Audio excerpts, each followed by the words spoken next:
sấy để xây đầm thổ tại mê với hạ bật là cồn kia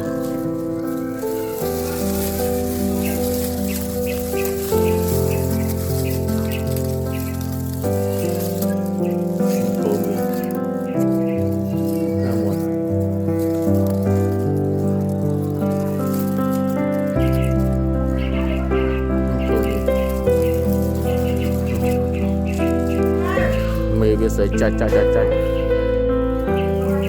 sao bây giờ chỉ nó bị cho chất phong câu này rồi miền Nam cho ba kia anh ấy bị câu nhỉ đào chơi đây nhóm tuyển chọn sao chạm